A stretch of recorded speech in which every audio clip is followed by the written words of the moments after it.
Bonsoir, bienvenue à tous les amis, on attaque en fanfare, 3 minutes d'avance, voilà, c'est que du plaisir. En plus, en sus, comme dirait Gérald Darmanin, j'espère que vous allez bien les amis, que vous êtes en grande forme. On se retrouve en ce joli mercredi 25 janvier. Voilà, un anniversaire de assurément plein de gens. J'ai pas forcément les noms en tête, mais c'est quand même un plaisir de se retrouver. J'espère que vous allez bien. Peut-être que vous êtes encore au boulot. Là, c'est la fin de journée, on n'en a plus rien à cirer. On a l'écouteur dans les oreilles. Enfin, vous faites ce que vous voulez. Après, c'est juste qu'on entend moins bien si c'est ailleurs.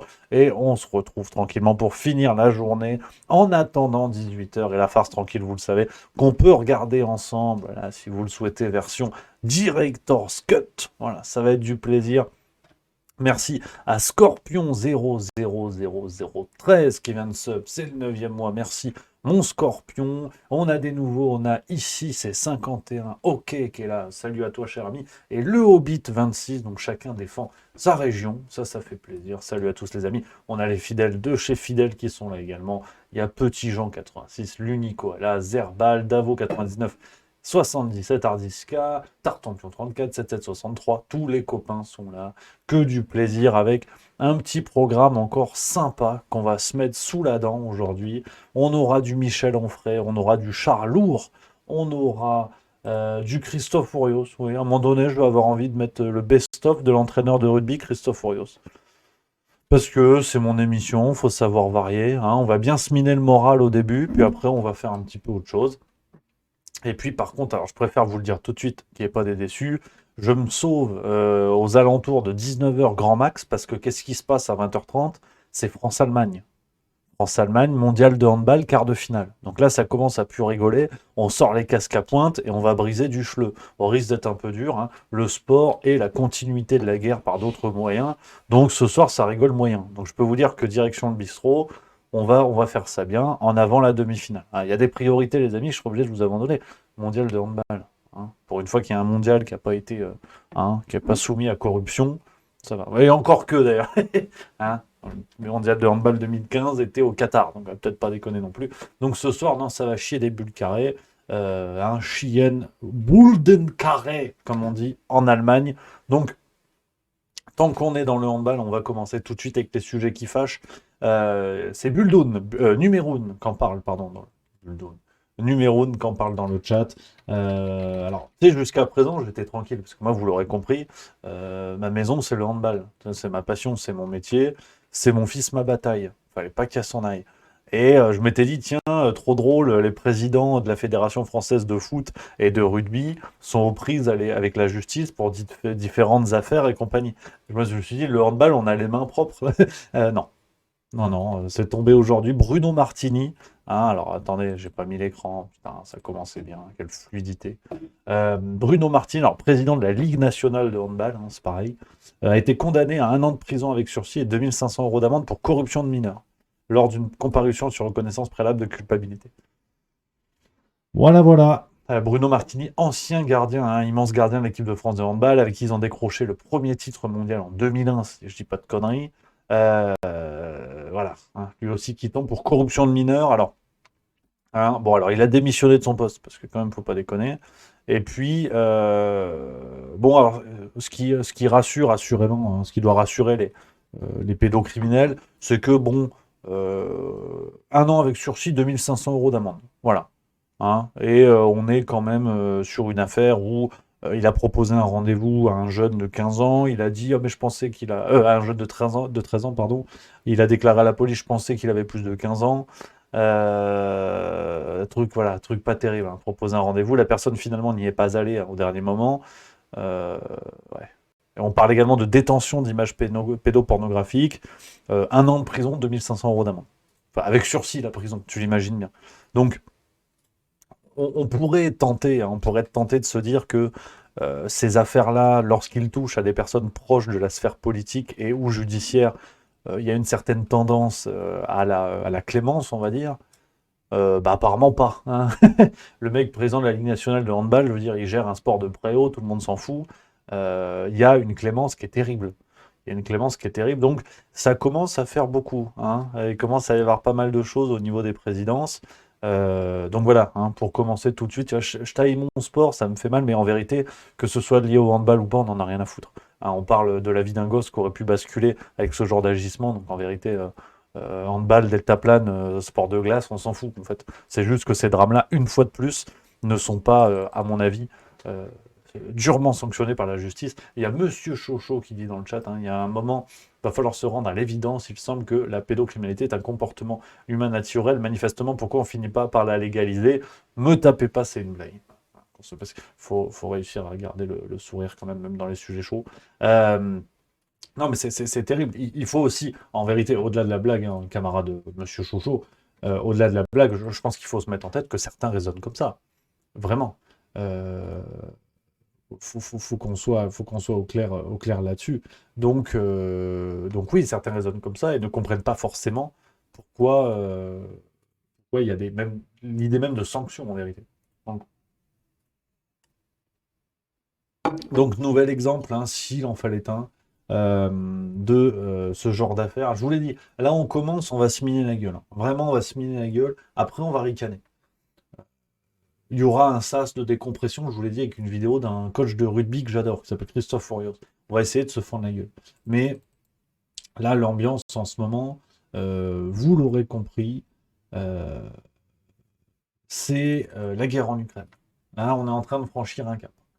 Alors j'espère franchement me planter, hein, sur ce que je vais vous dire là, mais on est gentiment en train de franchir un cap euh, qui n'est pas vraiment rassurant. Ça a commencé alors sur les réseaux sociaux et j'aimerais vraiment saluer le geste et le propos d'Arnaud Klarsfeld, que vous connaissez sûrement, hein, euh, le fils, hein, des célèbres chasseurs de nazis Serge et Beat Klarsfeld, aujourd'hui avocat Arnaud Klarsfeld, et qui sait ouvertement positionné contre ce qui est en train de se passer.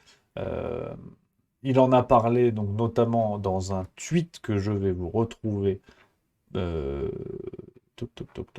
enfin plusieurs tweets en vérité. Voilà, c'est celui-ci, il est là. Arnaud Klarsfeld, hein, qui déclare: Peuples européens, c'était le 25 janvier ce matin à 7h. Peuples européens, entendez-vous de la part de vos dirigeants des propositions de paix, de compromis pour tenter de sortir l'Europe de la plus grave crise depuis la Seconde Guerre mondiale? Je n'entends rien, sinon de promettre à l'Ukraine une victoire impossible. Nous fonçons vers la guerre.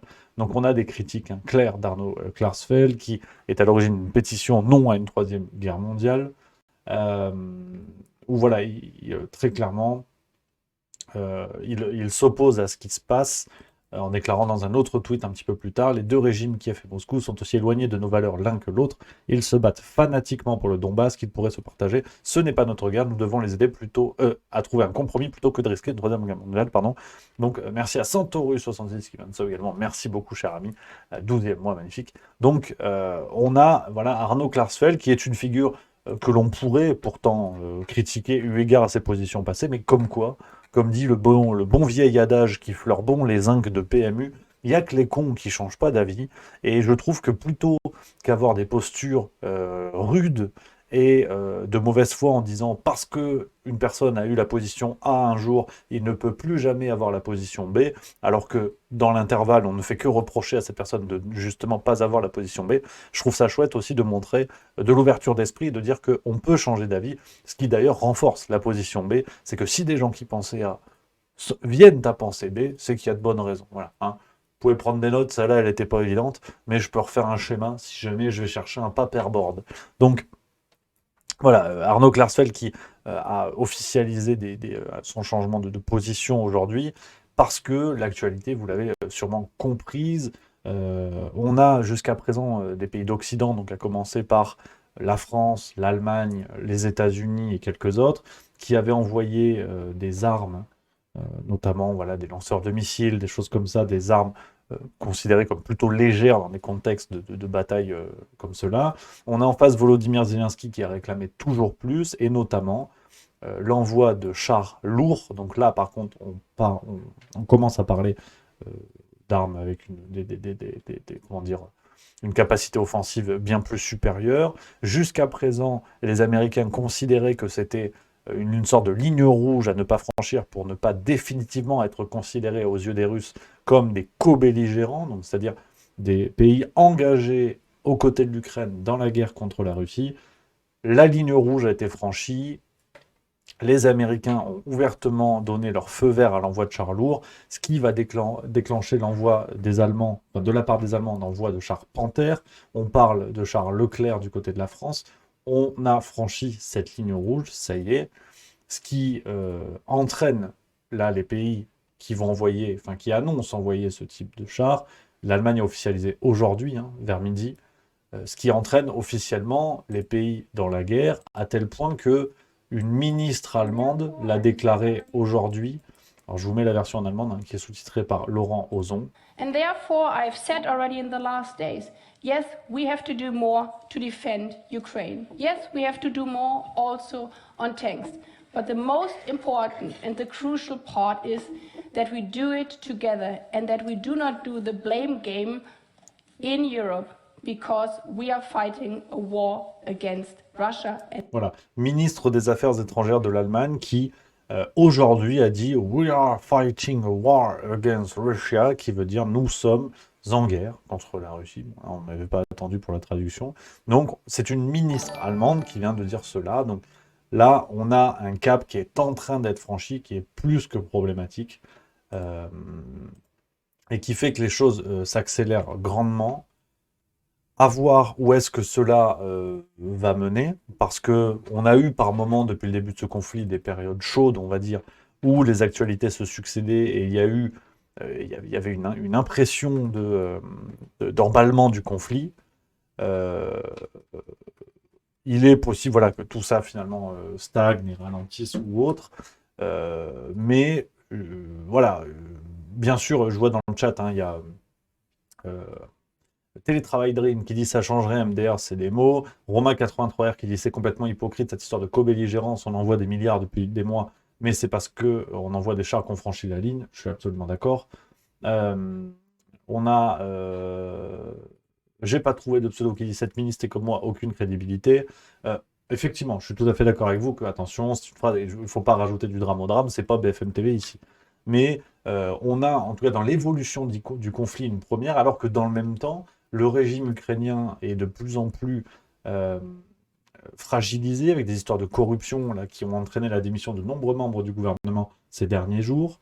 Et on a une position américaine qui, au bout d'un moment, risque fort d'évoluer avec ce qui est quand même à chaque fois une spécialité américaine lorsqu'il y a des opérations géopolitiques sous faux drapeau. On en parlait hier, c'est-à-dire quand les Américains déclenchent des conflits en soutenant des États contre d'autres, sans mettre le drapeau américain pour le tacher de sang, c'est toujours le drapeau des autres.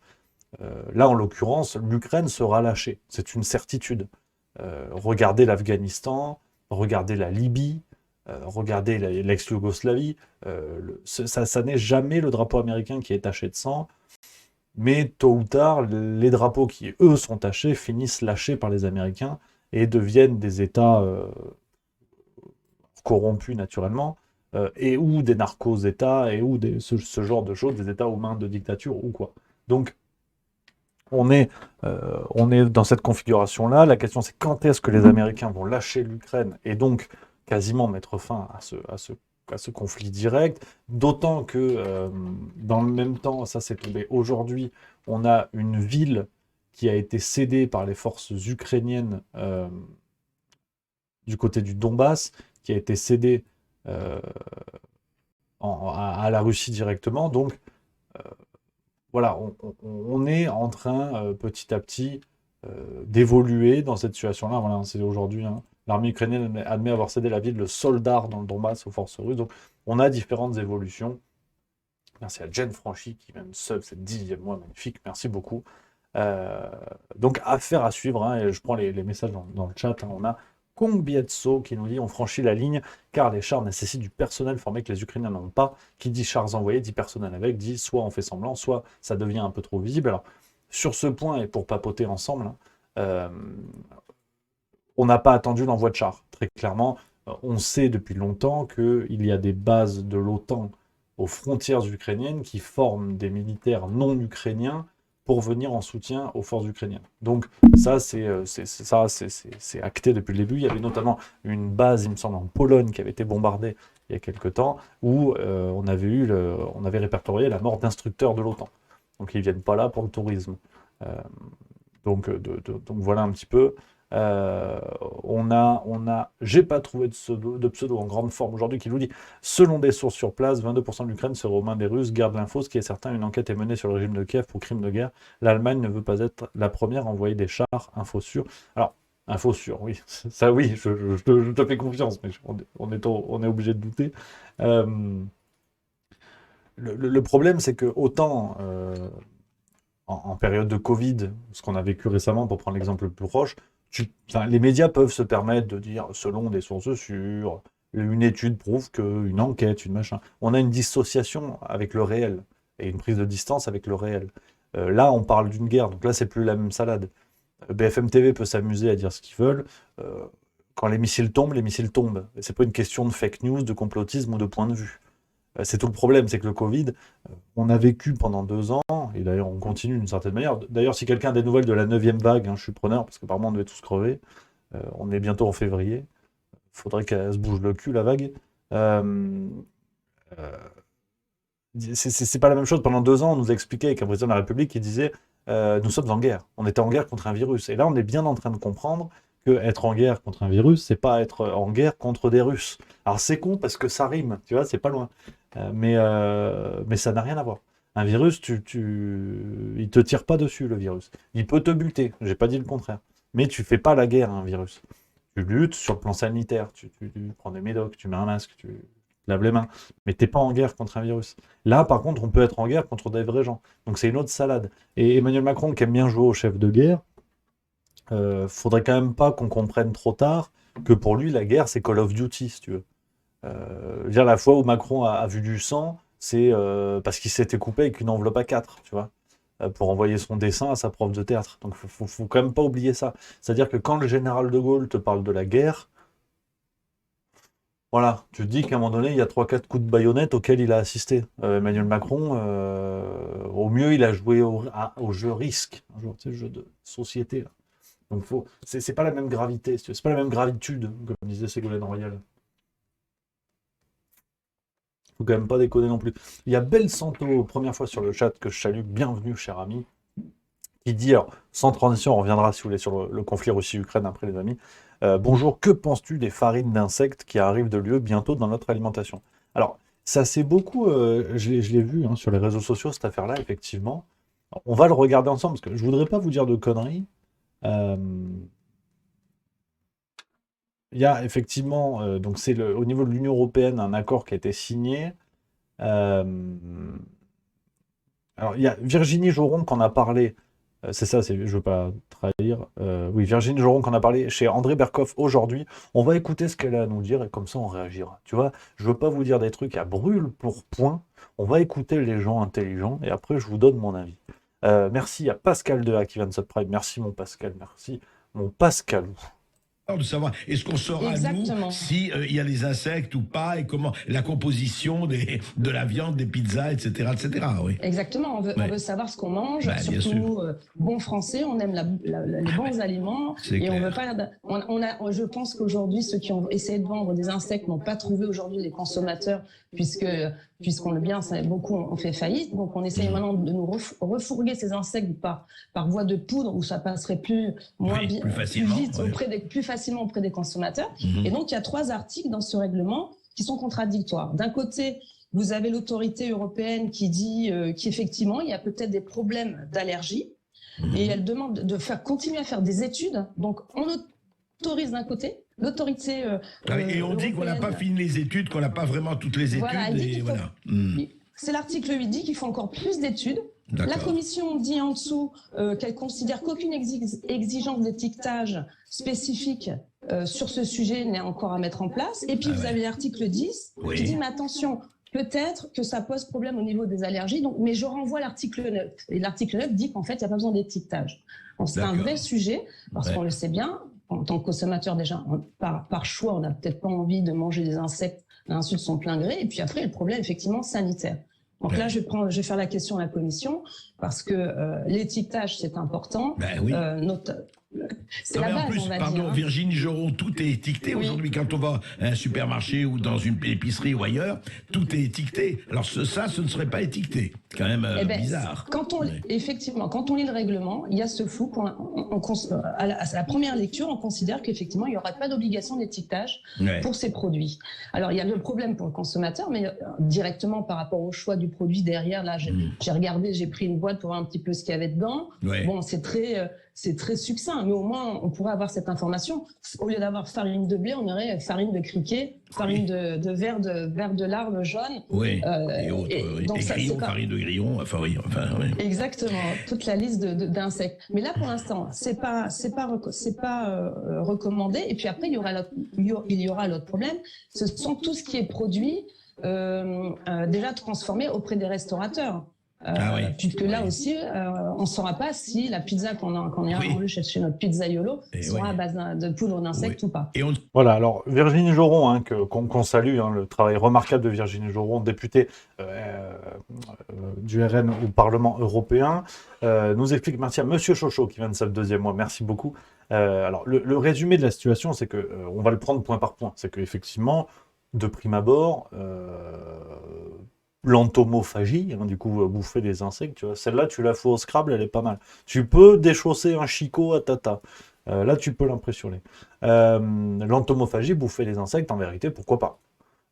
Après tout, que ce soit pour pallier la viande, pour ceux qui ne veulent pas manger de viande, d'animaux. Alors les animaux sont les insectes sont des animaux, donc on risque d'avoir quand même une Sandrine Rousseau qui vient piailler en nous expliquant qu'elle a discuté avec une termite qui lui a dit que tout le monde allait se faire cuire le cul, en tant que termite, on ne veut pas se faire manger. C'est possible d'en arriver là, mais pour l'instant, on n'a pas encore eu de plainte de l'association de l'amicale des grillons de France et d'ailleurs, donc on verra. Mais après tout, pourquoi pas? Pourquoi pas, c'est rigolo, tu vois, bouffer. Si c'est viable pour la santé, qu'on crève pas en mangeant une migale, après tout, j'ai pas de problème avec ça. Mais une fois de plus, en fait, le cœur du problème, on va pas faire 2 heures là-dessus, parce que on touche aux habitudes de consommation. En fait, en Asie, il y a déjà certains insectes qui sont consommés de manière courante. En France, on bouffe des escargots, nos Anglais n'aiment pas. Enfin, voilà. Ça, après, ça va toucher aux habitudes de consommation, à la perception qu'on a de notre assiette. Ça, on va pas faire 2 heures là-dessus, on m'a pas attendu pour ça. Ce qui est intéressant dans cette affaire, et le centre, c'est ce qu'explique Virginie Joron aujourd'hui, c'est qu'on va avoir des questions sur l'étiquetage. C'est-à-dire qu'on aura des obligations, en tout cas pour l'instant de ce qui est prévu par la Commission européenne, on va avoir un étiquetage plus que limité, voire pas d'étiquetage en fait. C'est-à-dire que toi tu débarques, tiens ce soir chérie c'est pâte carbo, tes pâtes en fait c'est vraiment des pâtes, mais de criquet, la tuile, tu vois, donc tu as vraiment de la farine de criquetos dans tes tagliatelles, de la couille de fourmi dans tes spaghettis, enfin après je sais pas comment ils se débrouillent, mais il est possible que l'étiquetage soit pas transparent. Là ça touche, là c'est problématique. Et puis ça, c'est voilà, premier niveau, je vous dis, la question des habitudes alimentaires. Deuxième niveau, sur, une fois de plus, le problème de transparence. C'est marrant parce que vraiment, l'Union européenne, c'est pas leur truc, la transparence. C'est fou, hein. Tu prends plein de sujets, on en arrive toujours à ces questions-là. Et le troisième niveau, et qui, à mon avis, est quand même le plus problématique, c'est que pourquoi on ne pousse pas vers un étiquetage plus que... vers un étiquetage sérieux et transparent, comme c'est le cas, je veux dire, bon, là, j'ai rien sous la main, mais prenez à la maison ce que vous avez, l'étiquetage d'une boîte de pâtes, d'un smoothie, j'en sais rien, ce que vous voulez. T'as 45 composants, souvent de la merde, mais c'est pas le sujet. 12 500 noms latins, enfin, je veux dire, on est assez régulier, assez rigoureux, pardon, sur ces questions-là de manière générale.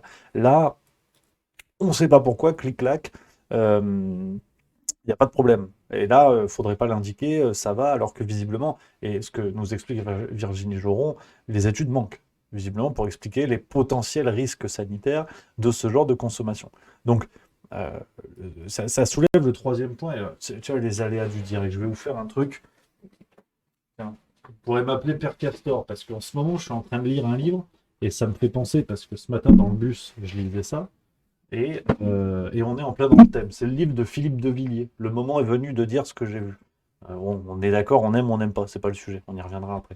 Mais le troisième point qui me semble très intéressant avec cette affaire d'insectes, et je vais vous lire un passage, je vais vous faire la lecture. d'un passage pour vous justifier ce que je vous dis là, c'est que pourquoi il va y avoir un manque cruel de transparence? À mon sens, c'est pas parce que l'Union européenne s'est dit, tiens, finalement, maintenant, on va bouffer des fourmis. Tu vois, du jour au lendemain, l'idée leur est venue dans l'esprit brillant d'Ursula von der Leyen, entre deux magouilles de corruption. Non. Ce qui est intéressant, c'est de mesurer, d'évaluer et de comprendre ce qui se trame derrière ce genre de décision, qui, on revient toujours au même point, touche à l'influence des lobbies au niveau de l'Union européenne. Bouffer des fourmis, bon, c'est pas une révolution. Mais pourquoi aujourd'hui le business des insectes se développe? Tout comme d'ailleurs, ça fait bien 3-4 ans qu'on nous explique que, oh, vous savez, alors, il y a déjà les viandes végétales pour nos amis véganes et végétariens, et on a en plus aujourd'hui les viandes de synthèse. On a de riches investisseurs. Bon, c'est fou parce que y a le nom de Bill Gates qui revient de temps en temps, mais bon, Julien Pain va me dire non, Bill Gates n'existe peut-être pas d'ailleurs, paraît-il qu'il s'appelle Thierry, mais bon, c'est pas le sujet. On a eu une grande poussée d'investissement dans le monde de la viande de synthèse. Et puis là, beaucoup de médias se sont mis à dire mais c'est super, c'est génial, c'est vraiment, c'est impeccable, c'est comme ça. C'est-à-dire l'utilisation de cellules souches pour produire de la viande. Donc des choses terribles, si vous voulez, qui en plus, en termes d'écologie, ne se justifient même pas, parce que ça va nécessiter des ressources assez conséquentes. Donc, qu'est-ce qui se cache derrière cette histoire d'insectes? C'est ça, si vous voulez, qui m'interpelle, c'est pourquoi du jour au lendemain on se met à défendre ce genre de choses alors que l'Union européenne potentiellement est en guerre d'ici quelques semaines, tu vois. Alors bon, bouffer des grillons, je suis pas sûr que ce soit la priorité, tu vois. Et c'est vrai qu'il y a Macno 2021 qui le dit, hein, qui dit «Salut Rémi, j'ai déjà mangé une spécialité de fromage corse avec des verres à l'intérieur». Absolument. J'aimerais bien goûter. Paraît-il que c'est costaud cette affaire. Mais bon, manger des insectes, si vous voulez, le problème n'est pas là. Je vous lis un passage là, du bouquin de Philippe de Villiers sur justement le rôle des lobbies. Tiens, ça fait quasiment 2 pages. Hein. Là, asseyez-vous, prenez des notes, et vous m'appelez Père Castor désormais. Parce que c'est pour illustrer tout ça. C'est tout frais, j'ai lu ce matin, tu vois, mon marque-page, il est là, la page, elle est là. Donc, je peux pas plus frais. Hein. Donc, concernant le rôle des lobbyistes à l'Union européenne, et à mon avis, on est vraiment dans le thème, ils sont 30 000 à faire ce métier d'importun du matin. Ils appartiennent à toutes sortes de cabinets installés à Bruxelles et travaillent au nom des grands groupes industriels mondiaux. Leur job consiste à infléchir les lois, à bloquer certains textes ou au contraire à garantir leur adoption. Ils servent des intérêts privés, puissants, à visage découvert ou non. Les enjeux sont d'importance. Il suffit d'une seule norme nouvelle pour sauver une industrie ou la couler. C'est une offensive permanente de tous les instants. Il s'agit de réduire les votants, de retourner, de débloquer les votes. Les membres du Parlement sont ainsi soumis à un tir nourri d'argumentaires, d'amendements prédigérés, prêts à être déposés, de demandes de rendez-vous. Ils sont surveillés, épiés, listés, mitonnés, et parfois gratifiés. Les lobbyistes, qui ont du tact et de l'entre-gens, ne vont pas voir n'importe qui. Ils apprennent à cerner leurs interlocuteurs. Ils ont par devers eux, qui passent de main en main, un tableau de profil. Ils connaissent tout sur chaque député, jusqu'aux péchés mignons et défauts de la cuirasse. En fin de matinée, une sonnerie nous appelle, nous quittons nos bureaux. Pour descendre voter dans l'hémicycle, pendant 2 heures, de midi à 14 heures, nous enchaînons les délibérations sur les rapports. Interminables. Près de 400 votes en moyenne par session plénière. Comme tous mes voisins, je mets la main dans mon boîtier clignotant en face de moi. C'est le fameux vote électronique avec 3 doigts, je pianote, rouge et non, vert c'est oui, blanc c'est l'abstention. Les choses vont si vite qu'on ne sait pas toujours ce qu'on vote. Mais on devine que derrière chaque vote, il y a un lobby. Derrière chaque texte, feuille de route, directive de soft law, il y a l'ombre d'un gagnant. Pas une PME, elle n'aurait pas les moyens d'en démarcher les députés. Non, une très grosse firme transnationale qui a pignon sur rue et le porte-monnaie ouvert. Certains universitaires ont estimé la dépense totale du lobbying à Bruxelles à 3 milliards d'euros par an. Les couloirs grouillent de ces agents d'influence qui opèrent pour le Business Europe, regroupant les MEDEF européens, le Conseil européen des industries agrochimiques autour de Bayer et Monsanto, l'industrie pharmaceutique autour de Pfizer et GlaxoSmithKline, le monde du pétrole et de l'énergie autour d'ExxonMobil, les géants de la finance autour de Goldman Sachs et de la City de Londres. Tout ce système de pression et de harcèlement est archi-légal, il suffit d'être agréé pour venir jusqu'à l'hémicycle. Dans cette petite république du clair-obscur, on pratique le mandat impératif, pourtant réputé nul dans notre loi fondamentale. L'Europe considère même que c'est dans leur expertise apportée aux législateurs européens dès la gestation et même la fécondation des lois, que les lobbies déploient toute leur efficacité. Ils dictent 75% des 175 000 pages de normes européennes. Ce sont de véritables auxiliaires législatifs. Ils exercent une sorte de deuxième gouvernance, une gouvernance de l'ombre, offensive, efficace, qui perfore tous les blindages avec un arsenal inouï. C'est la démocratie de la zone grise. Donc, petit moment lecture. Alors, je fais ce que j'ai pu en termes de voix, mais pour illustrer en fait ce qui se passe, et je pense sincèrement, pour l'instant nous n'en avons pas les preuves, mais je pense très franchement que cette histoire d'insectes est liée à ça. Je ne vois pas d'où ça sort. Enfin, quel peuple européen milite pour ça? Quelle industrie européenne a intérêt à ce qu'on bouffe des insectes? En réalité, je pense qu'il y a juste des pions qui sont mis par des géants de l'agro qui voient dans un cadre législatif positif mis en place en Europe le plus tôt possible, un marché à pénétrer assez rapidement, quoi. Donc non, très franchement, voilà, hein, on verra hein, ce que ça va donner bientôt, mais je crois qu'on est là-dessus. Donc voilà un petit peu, les amis, ce qu'on peut se dire. On va se faire le moment rugby. Voilà. J'ai envie de regarder la vidéo Christophe. Alors d'abord le chat, parce qu'il y a des choses intéressantes. Il y a Von Dreiken qui dit « Bonjour Monsieur Milieu, j'ai servi dans un restaurant gastronomique près de la Commission européenne. Bon nombre de représentants de pays services européens qui se faisaient inviter par des lobbyistes. C'est n'importe quoi, il y a du détail croustillant. » Ça me plaît bien, toi. N'hésitez pas à m'écrire un mail, monsieur. Je sens que vous avez des choses à raconter, je sens que je peux les écouter. Donc non, très intéressant, effectivement. Non, mais c'est vrai que ça, pour le coup, ça doit être une expérience assez rigolote. Scorpion 000013 qui dit « Mais enfin, on le sait, Papy Schwab, c'est pas écrit dans son bouquin. » Ça doit être Julien Pain qui est caché derrière le Scorpion. Kong Bietso qui... ça papote hein, avec Centaurus 66. Voilà, tout le monde papote, c'est important. On discute aujourd'hui. On va se mettre un peu de Christophe Furios parce que après à 18h, qu'est-ce qui se passe? C'est la farce tranquille. Vous dites dans le chat si vous voulez qu'on la regarde en version Director's Cut, c'est-à-dire où je commente un peu, on fait des petites pauses et tout ça. Vous dites, hein, si ça vous intéresse dans le chat, vous dites OK directeur. C'est rien, ça va me faire un peu plaisir qu'on m'appelle directeur. Il y a Pastis 102. Alors déjà, félicitations pour le pseudo. Déjà, c'est gagné. Tu peux me demander ce que tu veux. Pastis 102 qui nous dit « Salut Rémi, as-tu des lectures et c'est sur la réalité des origines de l'escroquerie UE ?» Alors là, tu as tapé à la bonne porte. Oui, je vais pas te dire de bêtises. J'en ai deux, très exactement. Tac, tac, tac. Je les retrouve pour te donner le nom exact. Donc un que j'ai lu pendant les vacances et l'autre pour l'instant j'ai que des petits morceaux. Mais ça va arriver à toute vitesse, t'inquiète pas. Tac, tac, tac, tac, tac. Je veux pas te dire de bêtises, il faut que je retrouve ça. C'est... Ah, j'ai pas la bonne couve. Oui, alors bon, c'est son travail. Il faudra que je regarde à la maison, je vous redirai. Mais le premier vraiment à parcourir, alors. Et après, on regarde un peu le rugby. C'est celui-ci, La grande dissimulation de Christopher Booker et Richard North. C'est aux éditions L'Artilleur, préface de Jacques Sapir. Donc là, on est quand même pas trop mal. L'histoire secrète de l'Union européenne révélée par les Anglais. Pour vous donner le contexte, hein, ce sont deux universitaires anglais, qui ont mis la main sur les archives des premières discussions de création de ce qui allait devenir l'Union européenne. Et c'est taquin. C'est extrêmement taquin. Les mecs t'expliquent que d'entrée, ce qu'il y a dans les archives démontre que la visée de l'Union européenne n'a jamais été la paix, les bisous, l'équilibre économique et l'égalité entre les hommes, les femmes, les chats et les grenouilles d'eau douce. Non.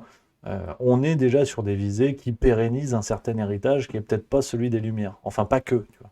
Donc, après, c'est un bordel de 800 pages. C'est un pavé imblairable, mais qui est une somme assez imbattable de réflexion pour bien comprendre hein, le fondement de l'Union européenne. Ensuite, vous avez le travail que j'aime bien, même si voilà, c'est Pierre Hillard que vous connaissez sûrement. Le monsieur est décrit. Bon, il est complotiste. Alors, c'est vrai que bon... il est accusé de complotisme. C'est vrai qu'aujourd'hui, on n'arrive plus à démêler les vrais défauts, parce que apparaît-il que Vincent Lagaffe, avec sa chanson Le lavabo, est complotiste. Parce que est-ce qu'un lavabo, ça existe vraiment? Mais les bouquins de Pierre Hyard sur... Vous avez notamment un Chronique du mondialisme de 2010 à 2020, Atlas du mondialisme, c'est son sujet. C'est son sujet, il aime bien ça. Vous pouvez jeter un œil en gardant voilà, toutes les réserves nécessaires, je vous dis ça. On se forme, on prend les éléments, on se renseigne, et on reste prudent. Et sinon, j'en avais lu un autre qui parlait justement de la création de l'Union européenne. Je sais plus, faudrait que je le retrouve. Mais en tout cas, déjà, la grande dissimulation, c'est le morceau référence à se farcir. Alors, faut se le farcir. C'est vrai que, si tu veux, en termes de pénibilité, c'est l'équivalent de 3 minutes de Sandrine Rousseau. Donc, faut avoir le slibard bien zippé. Donc, voilà, faut faire attention à ça. Mais j'ai prévenu. Ah, voilà. Donc, il y a Petit Jean 86, bien sûr, dites dans le chat, les amis, hein, s'il y a du monde qui a d'autres idées, bien sûr. L'ami Petit Jean 86 qui dit Alexandre Delval, également Alexandre Delval, très gros travail. Il me semble qu'il est aussi publié chez L'Artilleur. Et puis on a l'autre, l'ami anglais qui est pas. Douglas Murray aussi. Les bouquins de Douglas Murray, c'est pas mal. Alors je ne sais pas s'il traite spécifiquement de la question de l'Union européenne, mais vous avez La Grande Déraison et L'étrange suicide de l'Europe, qui est très intéressant. 2 bouquins. Alors j'ai lu L'étrange suicide de l'Europe, mais j'ai pas encore lu La Grande Déraison. Ou Abattre l'Occident, qui est le tout dernier que j'ai pas lu non plus encore.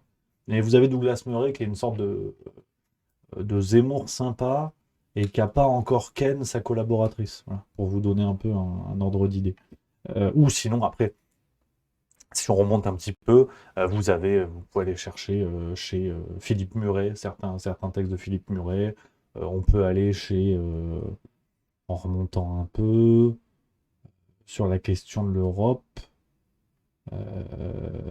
Christopher Lasch, après c'est la révolte des élites, sur ces questions-là, mais chez Christopher Lasch, on a aussi des fondements. Après, c'était avant que l'Union européenne soit ce qu'elle est aujourd'hui. Donc voilà, on a les travaux de Carl Schmitt aussi, alors, qui lui, pour le coup, a inspiré l'Union européenne. Donc il faut le lire comme l'une des inspirations, pas comme l'un des critiques, mais effectivement, c'est Gaëtan du 44 qui nous dit ça. Merci, mon Gaëtan. Donc voilà. Il y a 7763 qui dit tu devrais faire des pauses, histoire qu'on aille se chercher une petite bière et un sachet de sauterelles. Eh ben, tu crois pas si bien dire, mon petit pote. On va se mettre un petit peu de Christophe Furios, là, pendant 3-4 minutes. Alors, pour vous poser le contexte, c'est un personnage que j'adore. Personnage haut en couleur, ancien première ligne au rugby, qui a joué en équipe de France, il me semble. Qui a pris la tête, notamment de l'équipe d'Oyonnax, c'est sa première expérience. Grâce à lui, ils sont remontés en top 14, donc le top de la division en France de rugby, pro. Après, il a pris Castres, ils ont été champions avec lui. Ensuite, il est devenu entraîneur de Bordeaux-Bègles. Et ils étaient premiers, sauf qu'il y a eu Covid, l'actuel. Mais ils auraient pu être champions cette année-là. Et c'est un personnage haut en couleur, c'est l'image du rugby comme on l'aime. Je vous laisse 3-4 minutes avec lui, et on se retrouve juste après. C'est l'équivalent d'une pub, mais en sympa. Tu vois. Je te vends pas un Montescalier ou un dentier. Tu vois. Il y a un truc un peu cool.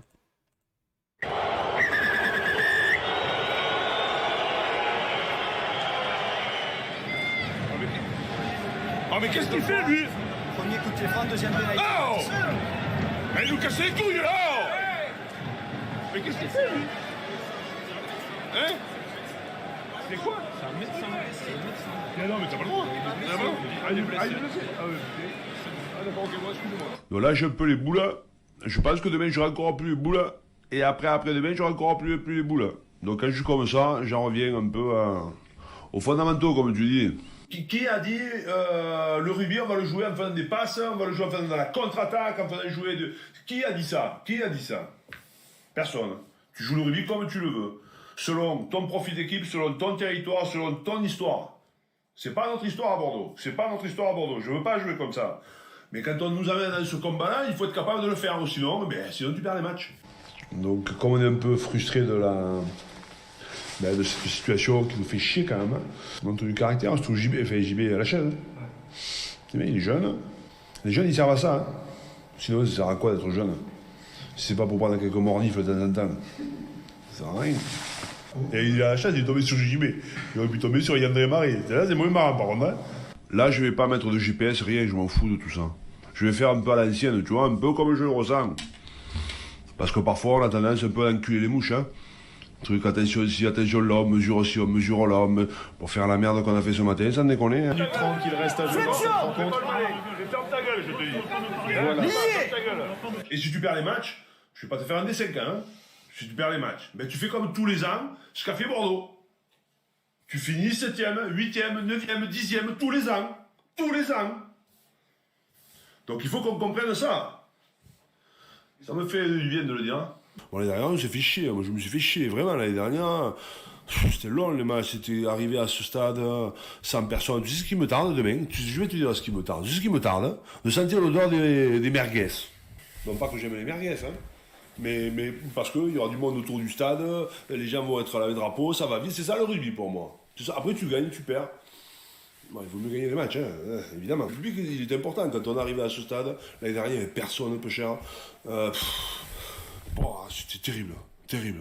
Mais bon, j'espère que demain, on sera nombreux pour que, voilà, qu'il y ait cette communion forte, parce que je sais que les gens, ça leur a manqué, nous, ça nous a extrêmement manqué, que nos familles soient dans les tribunes aussi, que ça, c'est le sport que j'aime, quoi. Le merguez aussi, hein.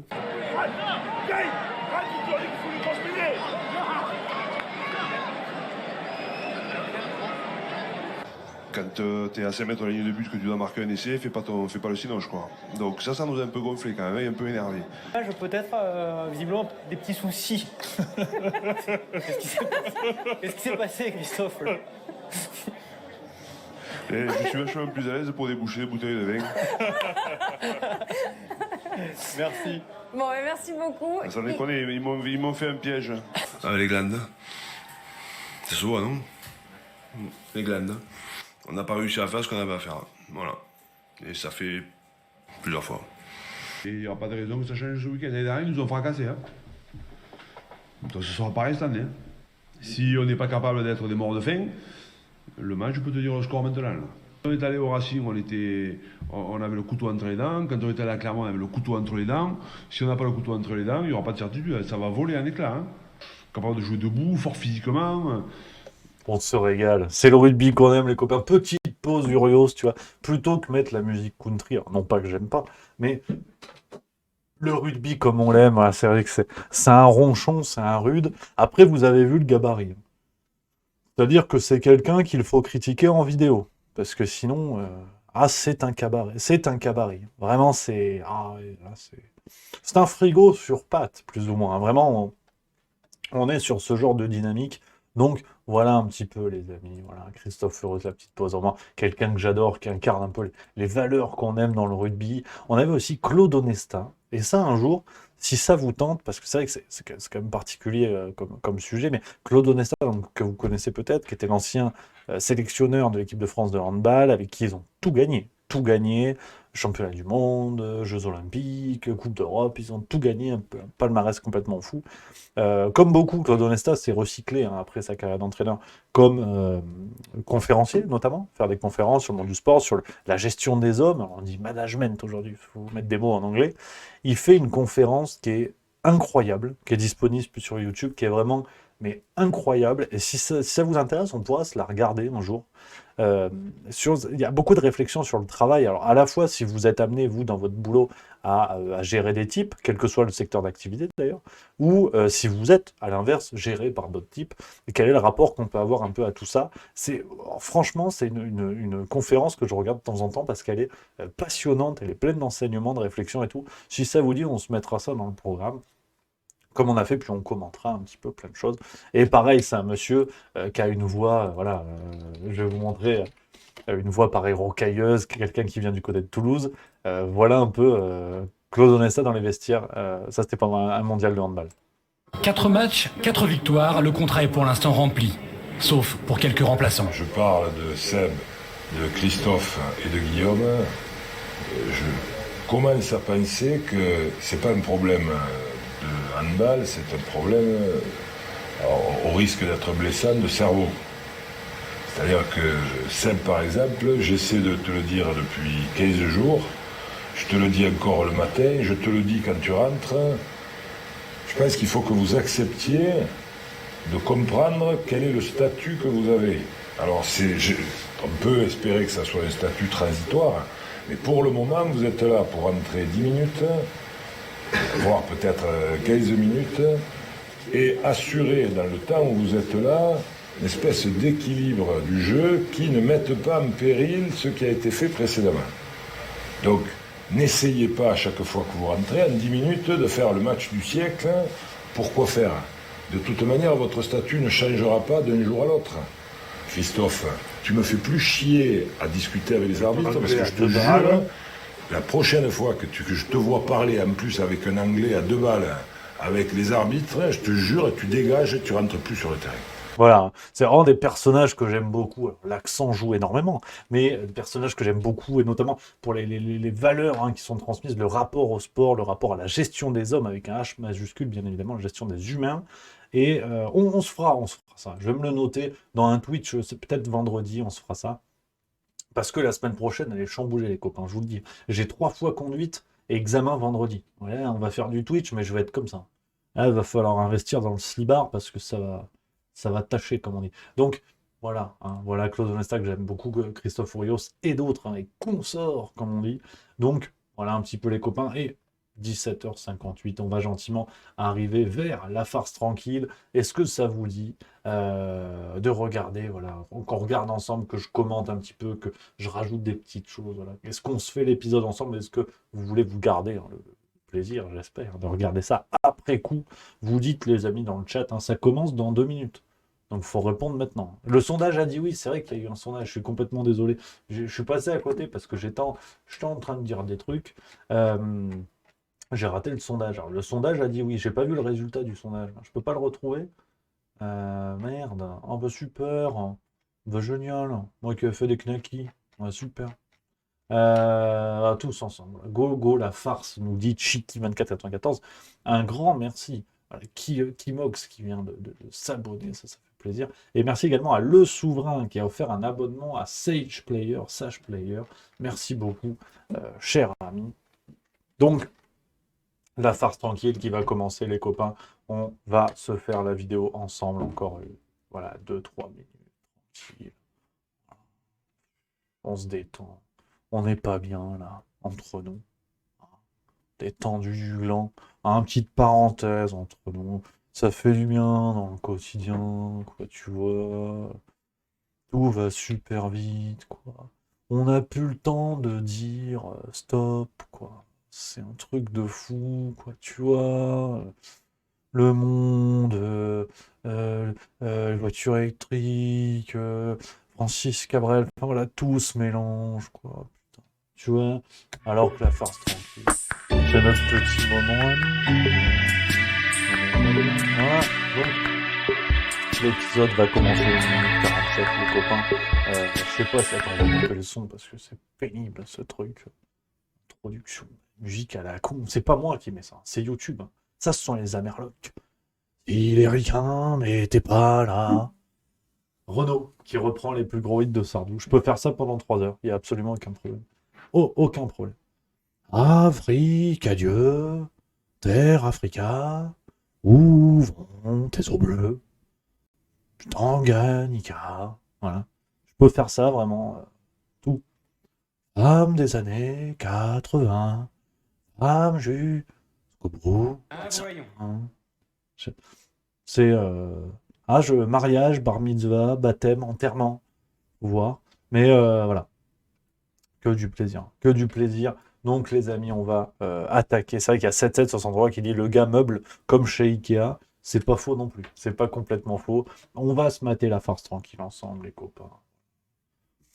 Terre brûlée au vent des landes de pierre, autour des lacs, c'est pour les vivants. Je peux faire l'intégrale, on peut faire l'album après tout. Il y a bien Jean-Baptiste Guégan qui imite Johnny. Je peux bien imiter Renaud, qui imite ça, qui fait Sardou. Enfin, c'est Inception le truc. Mais on va attaquer la farce tranquille, les copains. C'est le but du jeu, on est là pour ça. Est-ce que je vous laisse l'écran comme ça ou est-ce que vous voulez le grand écran? Vite, ça commence en 10 secondes. Qu'est-ce que vous préférez? Est-ce qu'on laisse comme ça ou grand écran? Comme vous voulez. Qu'importe le flacon, pourvu qu'on ait l'ivresse.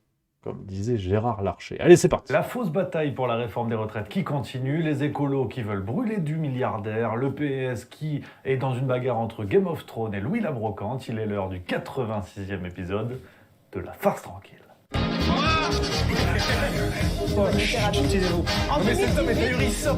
Porte-parole du gouvernement. Ce que vous venez de faire, c'est super. Aux joie, au plaisir de vous retrouver les amis en ce mercredi, il est 18h pétante si vous regardez la vidéo à son lancement pour ce nouvel épisode de La Farce Tranquille. Donc autant vous dire que ça c'est votre cas. Là vous êtes en direct. Voilà. Je le précise pour ceux qui ne sont pas juste au niveau horlogerie. Vous le savez, c'est l'émission politique sur Juste Milieu tous les mercredis à 18h. Et si vous voulez soutenir le bateau, bateau ivre, n'hésitez pas à vous abonner. Il y a le petit bouton qui va bien et puis vous pouvez également mettre le pouce. Il est pénible à réclamer ça. Tu vois, je coupe le son. Et je remets le son. Plus. Et je recoupe le son. Voilà. Comme d'hab, vous connaissez la guinguette. On attaque avec le sondage de la semaine. Maintenant, ça va chier. Alors, parce que plus que jamais, c'est l'un des sujets du moment autour de la réforme des retraites, sur la question de la mobilisation populaire. Est-ce que les Gilets jaunes vont revenir? Êtes-vous pour ou contre un retour des Gilets jaunes? Justement, c'était la question que je vous posais la semaine dernière. Et là, 95,92% pour, 4,08% contre. Alors vraiment, les résultats des sondages, faut que je vous le dise, parce que ça fait l'objet de réunions en coulisses. Alors, tu vois, ça, c'est la version Director's Cut. Ceux qui sont sur YouTube, non pas. Le truc, c'est qu'on réfléchit au sondage, savoir ce qu'on fait.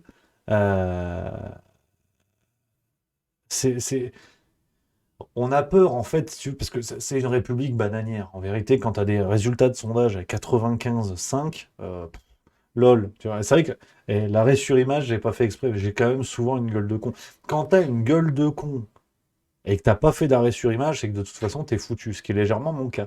Mais l'arrêt, c'est quelque chose, ça fait peur. Tu vois, je me suis auto-interrompu. Tu vois que je disais un truc, j'ai eu ma tronche, je fais merde, qu'est-ce que c'est une nature morte? C'est bluffant. Ouais, le chicot est aiguisé, ouais, la barbe est appointée. Mais non, les sondages, on essaie de trouver des sujets où c'est assez varié, enfin où les résultats sont potentiellement assez serrés, ou en tout cas pas trop grandiloquents, comme c'est le cas actuellement. Mais c'est compliqué. Et puis bon, en même temps, on pose aussi des sujets liés à l'actu, tu vois, retour des Gilets jaunes. Et là cette semaine, c'est par rapport à nos amis écolos. Vous allez le découvrir. J'ai failli spoiler, gourmand. Il y a à peu près 2000, un peu moins de 2000 à participer. Voilà, le message est assez clair. Le message a été entendu. Cette semaine, autre question, on va y revenir dans le cours de cette émission, de ce nouvel épisode. Une France sans milliardaires, c'est l'idée de nos amis écolos, de l'amie Marine Tondelier, nouvelle présidente du parti. Êtes-vous pour ou contre? Justement, le lien est dans la description de la vidéo. Vous pouvez voter, résultat la semaine prochaine. Alors, on va attaquer tout de suite avec le contexte un petit peu général et une bonne nouvelle. Parce que c'est vrai que souvent, Rémi, on me dit oui, t'arrives, on regarde tes vidéos, après on fait comme Antoine, on fait grise mine, c'est chiant, mais nous, du baume au cœur. Alors, je vous ai entendu, chers amis, je vous ai compris. On commence avec une bonne nouvelle. On a l'impression que tout se pète la gueule en France, qu'il n'y a plus un sesterce pour se réparer les chicots pour avoir une retraite. Donc, voilà, ne vous inquiétez pas. C'est le message que je veux vous dire. Tout va bien. Emmanuel Macron a officialisé, c'était le 20 janvier, très précisément, une nouvelle enveloppe de 400 milliards d'euros supplémentaires pour l'armée française sur la fenêtre 2024-2030. Un effort budgétaire de 400 milliards. Ça m'a fait marrer cette séquence. Merde, j'ai pas fait pause.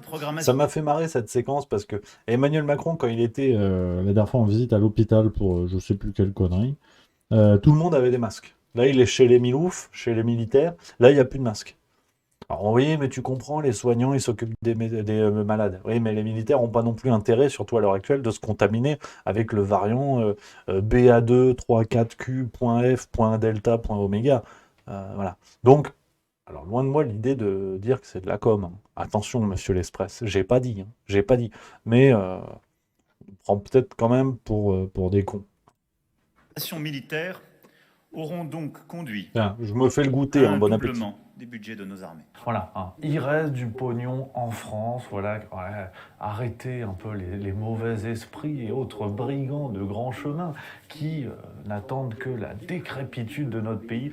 Tout va pour le mieux dans un contexte plus pacifique que jamais. L'Allemagne a parlé de 100 milliards d'euros en plus avec comme objectif de devenir l'armée numéro 1 d'Europe. La France annonce 400 milliards d'euros. On a la Pologne qui est également dans un grand plan de remilitarisation. Bon, comme d'hab dans l'histoire, dès que ça commence à remettre du pognon pour acheter des armes, c'est rarement pour organiser un terre-vide derrière. Ah, je me suis fait plaisir, là. Je me suis mis le générique d'Interville. Parce que, tu sais, quand je fais le montage, je suis toujours à la recherche d'une petite séquence qui viendrait comme ça s'intercaler entre trois propos. Et là, le générique d'Interville, ce matin, j'étais heureux. Je peux le dire, j'étais heureux. Parce que c'est vrai que, autre bonne nouvelle, tu vois, tu peux dire l'ambiance est pesante, notre président qui joue au chef de guerre et tout ça, il y a une certaine gravité qui se dégage de lui. Bon, ça fait au moins une chose qui se dégage, mais notre président, il est détente. Le président youtubeur était de retour. Ça, c'était le 17 janvier, rappelez-vous. On en avait parlé dans un précédent épisode de La Farce Tranquille. Emmanuel Macron qui avait dit qui pouvait prédire le changement climatique. Qui aurait pu prédire la vague d'inflation ainsi déclenchée, ou la crise climatique aux effets spectaculaires encore cet été dans notre pays? Ah, une sortie sur l'écologie un petit peu con, parce que si tu veux, il était écolo au présidentiel 2022, apparemment il a oublié, donc c'est pas grave, tu vois. Et puis forcément sur les réseaux, il s'est un peu fait taper dessus, et là, il a répondu. Le président youtubeur était de retour, tout en naturel, tout en grâce, rien n'était préparé, et il a répondu vraiment avec un jeu d'acteurs qui rappelle les plus grandes heures de Marion Cotillard faisant la morte. Alors, qui aurait pu prédire une question aussi bienveillante? Franchement, ça faudra qu'on en parle un jour quand même. Alors, vous savez, vous connaissez la maison, je suis pas un adepte de la psychiatrisation des gens, tu sais. C'est pas le genre de la maison. C'est-à-dire, c'est pas de oui, machin, lui il est fou, lui il est psychopathe, lui il est ce que tu veux.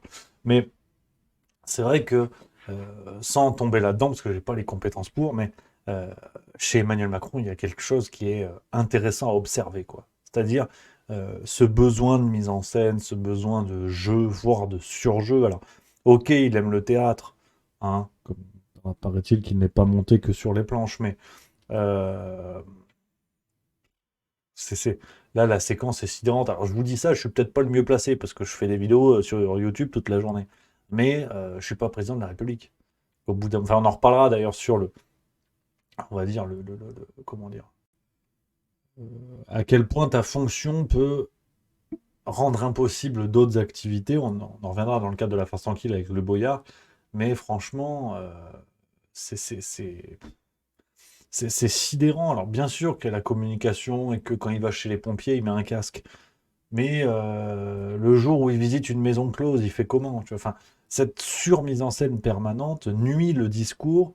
Et quand tout est communication, plus rien ne l'est. Ou alors on ne juge que sa politique à travers la communication. Ça devient véritablement problématique. Et puis tout ça derrière pour mieux nous abreuver d'un langage incompréhensible, mais d'une certitude appuyée comme il a le secret. J'ai une question de Thibaut sur TikTok. Quelles sont à ce jour les actions concrètes engagées envers les industries et les sociétés privées? Quand on regarde les émissions et nos entreprises, elles sont très concentrées. Ce sont les sites les plus industriels qui émettent le plus. Et donc on a identifié 50 sites industriels qui sont les plus émetteurs de gaz à effet de serre. Des cimenteries, des aciéries, des grandes zones portuaires, c'est de la chimie. Ça représente autant d'émissions, ces 50 sites, pour que vous ayez une idée, que les émissions en moyenne de 7 millions de Françaises et de Français. Et on va continuer avec le sujet clé, et ça on n'a pas fini d'en manger, la réforme des retraites. Vous avez suivi l'actualité, riche actualité autour de cette réforme. Alors vous connaissez la ligne chez Juste Milieu, n'hésitez pas à regarder les précédentes vidéos où on parle de ça. Cette ligne, pour ceux qui reviennent, on ne discute pas, les bons élèves qui ont déjà révisé, on accueille tout le monde, il y en a peut-être qui découvrent. Alors chez Juste Milieu, on est plus partisans, si vous voulez, d'un refus du spectacle démocratique qui nous est tendu, avec malheureusement sur le plan politique, une réforme des retraites qui passera quoi qu'il en coûte, comme dirait l'autre. Donc, que ce soit via le 49.3 ou via le 47.1 qu'on vous présentait dans une récente vidéo, le gouvernement aura tout le loisir de faire passer sa loi. Ils ne font que répéter d'ailleurs dans les médias que, quelle que soit l'importance des mobilisations, ils ne reculeront pas, tout simplement parce que ce projet de réforme des retraites est une condition pour l'obtention de l'argent du plan de relance européen, notamment, et que la France s'est déjà engagée auprès de Bruxelles à mettre en place cette réforme. Donc tout ce à quoi nous assistons encore hier, au moment où je tourne la vidéo, le 23 janvier, sur BFM TV, débat sur les retraites entre Jordan Bardella, Mathilde Panot et Olivier Véran, c'était vraiment les ch'tis font la politique, quoi. Vous avez refusé de serrer la main de Jordan Bardella. Pourquoi ? Parce que je considère que le Rassemblement national ne sera jamais un parti comme les autres. Vous avez serré la main de Monsieur Véran ? Non. Ah d'accord, donc vous serrez Ouais, j'ai fait cette sombre idée. Vraiment, hier, j'étais un con. Vraiment. Un abruti. J'étais avec Madame Milieu, gentiment. On venait de finir Star Wars Rogue One. Bon, je te raconte des choses. Hein, c'est la vie intime. Ça reste entre nous. On fait Rogue One, super. Bon, les rebelles qui crèvent, mais qu'on les plans. On a les plans. Et pour pas cher, en plus. Donc, ça va, tu vois. On était bien. Et là, j'ai dit, tiens, je vais aller faire un juste dodo. Bon, viens, on zappe un peu à la téloche. Qu'est-ce qui se passe, tu vois? Et bon, il n'y avait rien. Hein, sur le programme TV, les conneries, le sport, il n'y avait rien. Je dis, bon, mets les chaînes d'infos. Allez, on tente un truc. Jackpot, tu vois. Là, j'arrive sur BFM TV. La composition, tu sais, c'est comme tu arrives dans un bar, tu vois, on te file la carte, et tu vois, tu as un cocktail qui s'appelle le Tubonum. Dedans, tu as vodka, gin, whisky, sirop de sureau, eau de javel. Tu sens qu'il ne faut pas le prendre. Tu le sens parce que tu arrives sobre, tu vois ça, tu dis « Ah ah, ceux qui prennent ça sont vraiment des idiots ». Bon, bah, passé 23 heures, tu es à 8 grammes, tu te dis « Allez, deux choses, s'il vous plaît, c'est pour moi ». Et là, tu te fracasses, et là, tu t'exploses. Et c'est exactement ce qui s'est passé hier. C'est-à-dire que j'étais fatigué, pas apte. Hein. Au bout d'un moment, je suis chez moi, ça suffit l'actu, tu vois. Et pas apte, vraiment pas apte. Et je vois BFM TV, je vois la compo Mathilde Panot, Jordan Bardella, Olivier Véran, le tout présenté par Maxime Switek ou Swatek, je sais pas quoi là, de BFM TV. Pourtant, j'étais sobre, hein. J'avais pas touché une goutte. Je vois ça, et je dis à Madame Milieu, laisse, touche pas à la télécommande. On va le regarder ce truc. Au bout de 14 minutes, je sais comme ça. C'était mais imblairable, irregardable. Ces mêmes guignols qui ensuite viennent chialer au moment des élections. Ah, on ne comprend pas parce que bon, bah, les Français s'intéressent pas à la politique. Bah, c'est-à-dire que quand un reportage sur les otaries sur National Geographic est plus passionnant et plus cohérent en termes de discours et de respect de la parole de l'autre, bah oui, c'est sûr. Parce que hier, mais pour vous dire, hein, j'ai regardé 14 minutes, hein, montre en main. Mais bon, hein, professionnel, on se refait pas. J'arrive et je vois Olivier Véran et Jordan Bardella dans une passe d'armes. Tu vois, ils discutent, je sais pas quoi.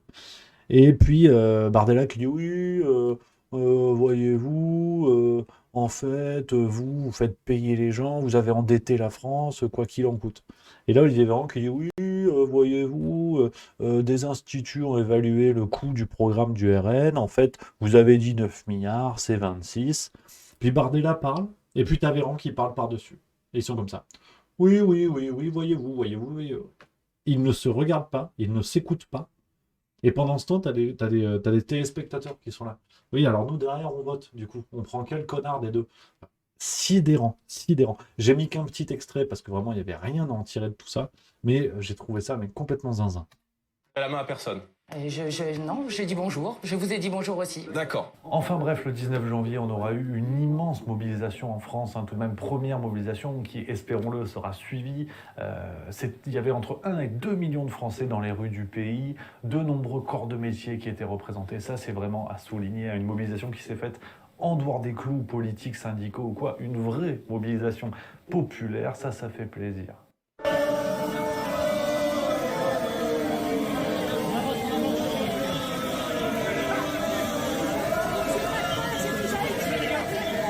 Alors, après, c'est la France. On commence à être rodé sur le cassage de gueule quand même. Ah, le syndrome Benalla n'a pas été soigné. Encore de beaux exemples de répression.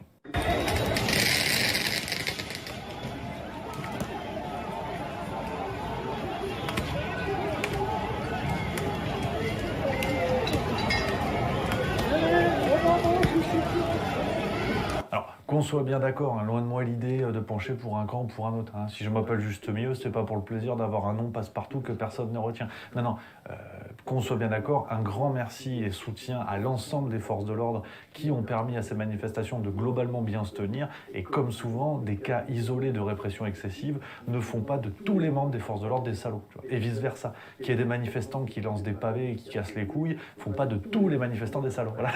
Non, mais c'est pas... Vous pouvez répéter la question? C'est sûr que c'est peut-être pas à la portée d'un journaliste BFM TV mal intentionné, mais c'est possible de penser ça. Et puis, de toute façon, comme je vous le disais en face, on a un pouvoir politique qui n'en a rien à cirer. Ça, c'est Olivier Véran sur BFM TV le 22 janvier qui le dit clairement. Il y aurait eu 700 000 ou 1,3 million de manifestants, ça ne change pas les choses. Ce que je vais vous dire, c'est qu'il y aurait eu 700 000 personnes ou il y aurait eu 1 300 000 personnes, ça ne change pas les choses pour nous. Nous sommes dans une logique... Ça change rien. Qu'il y ait moins de monde ou qu'il y ait un mouvement d'ampleur. Mais nous sommes dans une logique d'expliquer notre projet. Si vous voulez, ce projet qui sera présenté demain au Conseil des ministres, c'est un projet qui a été concerté pendant des mois. Alors forcément, tout ce que notre gouvernement compte de spécialistes du service après-vente et autres lustrages de boules, voire organes à cajoler, on avait par exemple Carl Olive. Alors lui pareil, il y a une question qui se pose, tu vois. Pourquoi les retraités ne cotisent pas plus, tu vois? Ouais, c'est pas faux. Et Carl Olive te dit non, c'était sur BFM TV le 19 janvier, il dit ça n'a rien à voir, non, les retraités ont bossé toute leur vie, oui mais c'est l'effort national, c'est la solidarité, non mais arrête avec ça. Alors, rien à voir avec le fait que ce soit essentiellement l'électorat de La République En Marche. Attention Dimitri. Attendez, mais ce serait vraiment les prendre pour des irresponsables et les prendre pour... C'est un des pays Attendez, où le niveau des retraites est le plus élevé et le plus proche des revenus du travail. Donc mais on peut poser la question. Eh ben, posons la question comme on l'a fait. On n'est pas d'accord pour faire partie. Alors juste, c'est très intéressant parce que sur le terrain, je passe beaucoup de temps sur le terrain, et ça c'est un sujet aussi qui revient. Et les retraités vous disent, mais pendant combien de temps nous on a cotisé pour les actifs il y a quelques années? Si c'est Carl Olive quand même, un jour faudra en parler sérieusement parce que je l'aime beaucoup. Là il essaie de se trouver une stature. Alors Carl Olive, maire de Poissy. Qui avait pour vocation, alors qui a beaucoup baigné dans le monde du sport, qui était chroniqueur sportif responsable, je crois, de la truc sport chez l'ancêtre de CNews fut un temps, bref, qui a beaucoup travaillé dans les médias et sur la question sportive, qui s'est rêvé ministre du sport, ministre des sports à un moment donné. Alors forcément, on a dû lui promettre beaucoup de choses et il s'est fait lourder comme tant d'autres avant lui, mais tu sens que là, il a perdu du poids, il est bronzé et il se fait une stature, tu vois. C'est un mec qui va vouloir peser tôt ou tard, une sorte de Manuel Valls avec des protèges tibia. Mais c'est quand même sa sœur, donc Brigitte Henriquez, née Olive, est une dame de la Fédération française de football qui a contribué à couvrir le fameux scandale pédocriminel, entre autres affaires, révélé par Romain Molina. Et cette dame n'a rien trouvé de mieux que de porter plainte pour cyberharcèlement à l'encontre de Romain Molina. Bon courage à elle pour défendre cette affaire-là, parce qu'il y a ce qu'on appelle un effet Streisand, vous savez, vous en avez peut-être entendu parler, une affaire qu'on souhaite cacher, mais contre laquelle on s'engage quand même en justice. Rien de mieux pour faire monter cette affaire et que des gens qui n'étaient pas au courant le deviennent.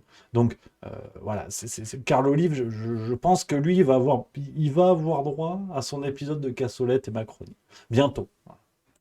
Carl Olive qui le dit, au bout d'un moment, il est quand même spécialiste en karaoké, le gars. Donc si tu oses le contredire, regarde-toi dans une glace. Est-ce que t'es pas un petit peu complotiste? Voilà, non mais c'est bien de remettre les pendules à l'heure quand même, donc c'est important. Et puis en parlant de pendules, en tout cas de QI de pendule, on a Aurore Berger, une fois de plus, c'est vraiment l'une des stars en ce moment, qui de toute façon avait vendu la mèche, parce que rappelez-vous, le jour de cette mobilisation, le 19 janvier, on a la moitié du gouvernement qui était à Barcelone, alors non pas pour visiter le musée de la lâcheté politique, inauguré par Manuel Valls il y a quelques mois.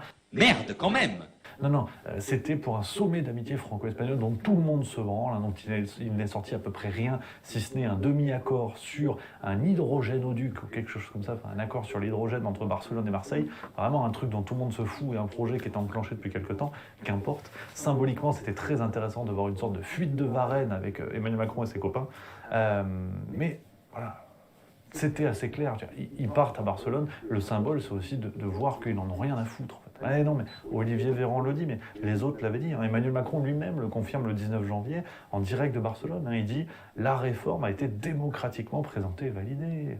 Elle va donner lieu à un travail démocratique parlementaire qui permettra à toutes les forces politiques à l'Assemblée et au Sénat de s'exprimer, d'enrichir le projet et de pouvoir aller au terme d'une réforme qui est une réforme qui a donc été démocratiquement présentée, validée, qui est une réforme surtout juste et responsable. Alors, moi, je ne savais pas qu'elle avait encore été validée, mais apparemment, il voit dans le futur, Jupiter. Donc, Alain, c'est pour ça que quand on te parle de débat démocratique, tu as le président qui te dit qu'elle a été validée. Voilà.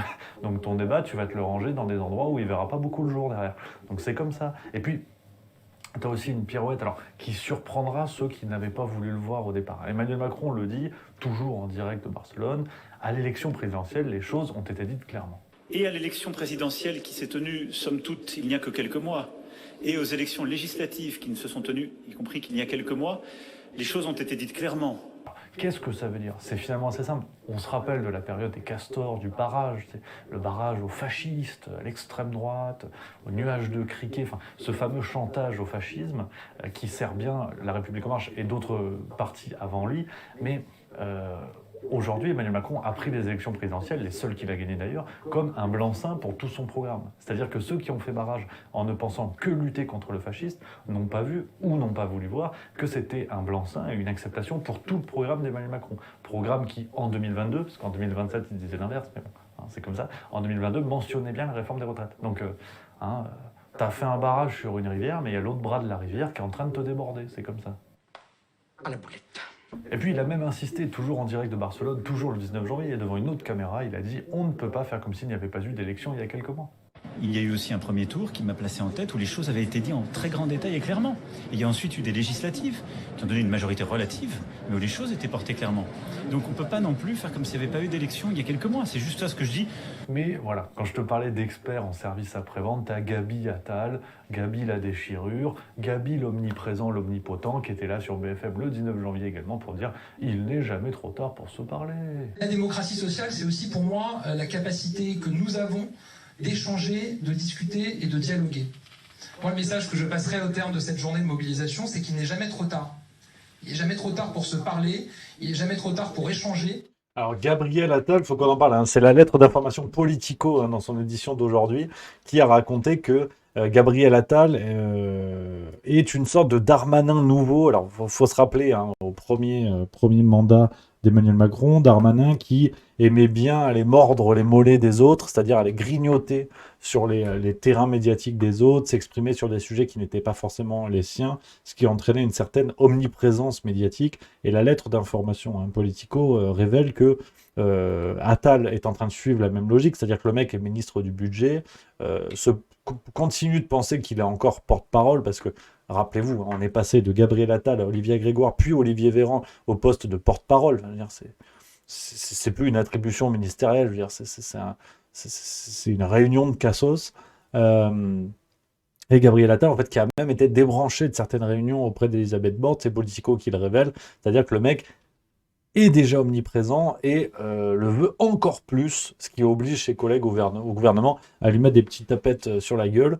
Donc, qu'on soit bien d'accord, voilà, c'est l'opportunisme d'un Gabriel Attal qui, comme Clément Beaune, comme d'autres, se rêve en successeur d'Emmanuel Macron, ou en tout cas en responsable de la transition si Emmanuel Macron veut revenir en 2032, se rêve en président de la République. Alors, c'est vrai que Gabriel Attal, c'est un petit peu, si tu veux, l'infirmier qui arrive sur un champ de bataille de Verdun. T'as un mec qui a perdu ses 2 guibolles. Le mec arrive, te dit t'as déjà entendu parler de l'huile essentielle de menthe poivrée? C'est pas qu'il te soigne pas, c'est juste que ça n'a rien à voir. On va finir cette séquence réforme des retraites avec, comme Brigitte Macron, une image qui a tellement mal vieilli. Dans les 5 ans à venir, moi je ne propose pas de décaler l'âge de départ à la retraite. Ça n'est pas juste et les sacrifiés, ce sont ceux qui ont aujourd'hui autour de 60 ans. Je ne propose pas de baisser le niveau des retraités, je le maintiendrai. Du côté du Parti Socialiste, alors là on a mes chouchous de la semaine, vraiment des gens qui pensent que toute l'attention est sur eux alors qu'en fait... pareil, là c'est plus que les gens s'en foutent, c'est que vraiment ils sont dans un autre univers. Le Parti Socialiste, c'est le métavers pour les nuls, si tu veux, aujourd'hui, parce qu'il y a une bagarre à la tête de la présidence du parti, il y avait les élections pour savoir qui serait le nouveau président du Parti Socialiste, donc qui serait rien d'une certaine manière. Bagarre au deuxième tour entre Olivier Faure et Nicolas Maillère-Rossignol. Alors apparemment, Olivier Faure aurait gagné, mais très vite, Maillère-Rossignol a également dit qu'il avait gagné. Enfin bref, il y a eu des bisbilles sur les comptages, c'était plus ou moins n'importe quoi. Le vrai problème, c'est qu'il y a eu des séquences qui sont sorties sur les réseaux sociaux notamment, qui montrent des comportements pas dingues. Des urnes qui ont été cachées dans des bureaux fermés à clé, il y a eu des votes plus ou moins sombres, enfin beaucoup d'irrégularités qui ont été dénoncées, qui restent encore plus ou moins en attente de vérification. Vous ne pouvez pas laisser l'urne dans cette pièce. Alors c'est vrai que, je t'avoue, alors au-delà du fait que des types s'enferment avec une urne dans un bureau pour, on l'estime, bourrer les urnes ou tricher, c'est le Parti socialiste en vérité. Aujourd'hui, tu triches concernant l'organisation de la prochaine kermesse de Saint-Pierre-des-Corps, tu vois. Parti socialiste, en termes d'importance politique, c'est plus ou moins la même chose. Maintenant, la personne qui filme avec une telle voix, je la connais pas, je veux pas me moquer d'elle, mais avec une voix comme ça, honnêtement, même si je suis à l'intérieur et que je fais rien de grave, j'ai peur. Sans que j'y ai accès, sans que les électeurs et les membres qui rentrent dans cette section y aient accès et l'aient sous leur regard. Vous n'avez pas le droit. Et pendant ce temps, tu vois, Olivier Faure, dans le journal du dimanche, le 22 janvier, il fait un interview, il te dit « Aucune irrégularité n'est tolérable, mais certains fabriquent du doute et créent la suspicion pour entacher le résultat. » Il n'a pas dit que c'était du complotisme, mais tu le sens qu'il ne faut pas le pousser non plus. Il n'a pas dit que c'était du complotisme, mais tu sens qu'il ne faut pas le pousser beaucoup non plus. Mais bon. Oh, la petite erreur de coupe, je découvre ça avec vous, tu vois, c'est le director's cut, je me suis chié au montage.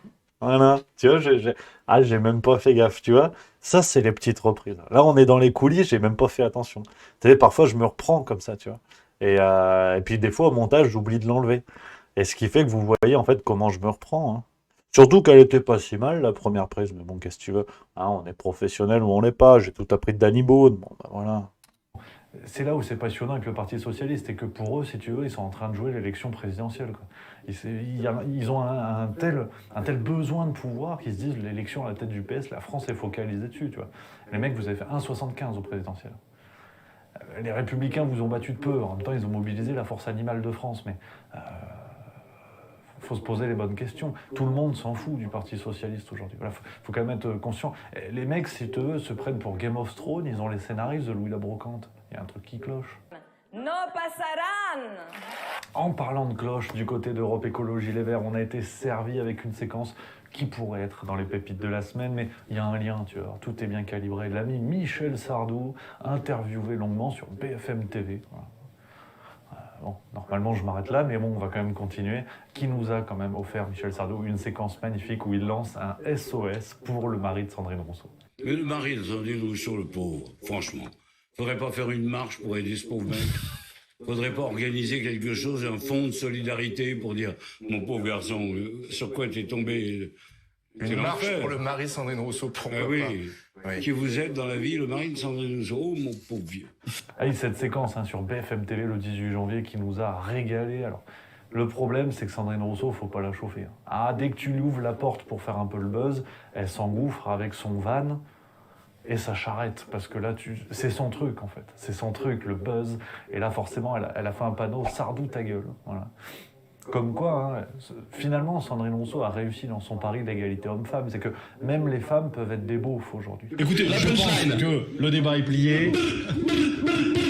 Et puis sinon, on a la nouvelle présidente d'Europe Écologie Les Verts, j'ai nommé Marine Tondelier, pour qui je commence à avoir vraiment... Pareil, petit scoop, on est entre nous. Mais je crois que je suis amoureux. C'est pas une question de c'est une femme. Je suis tout autant amoureux de Kenji, par exemple. Kenji, que je trouve formidable, le chanteur Ritano et le color de Michielo. Oh mon Dieu, laissez-les-moi les beaux yeux de la maman. Je peux chanter pendant un bout de temps. Donc c'est pas une question de sexisme parce que c'est une femme, je dis qu'elle est belle ou quoi. Kenji, il est beau. Julien Doré, il est beau. Nous, on s'en fout de vous. Vous pouvez prendre tout tant qu'on est entre nous. Julien Doré, nouvel album, on adore. Donc tu vois, il n'y a pas de problème. Par contre, Marine Tondelier, la nouvelle présidente Europe Écologie Les Verts, je crois que je suis amoureux. Je la trouve extrêmement mignonne. Alors elle dit des conneries, mais je pense qu'elle est brillante et qu'elle dit juste des conneries pour éviter que les néo-écolos, à l'affût d'une polémique à la con pour se radicaliser sur leur position, ne partent chez Sandrine Rousseau. À mon avis, Marine Tondelier, elle fait du Sandrine Rousseau, mais on voit bien qu'elle y croit pas. On voit bien qu'elle est intelligente. Et je la trouve extrêmement brillante et tout à fait mignonne. Voilà, mais ça reste entre nous. Chut. Une certaine tendresse, qui dans un discours le 17 janvier nous a dit, et c'est vrai que c'est une solution en soi, parce que tu te dis, bon, il y a des gens qui polluent, les milliardaires, ils ont plein d'usines, ils créent plein d'emplois, donc ils polluent beaucoup.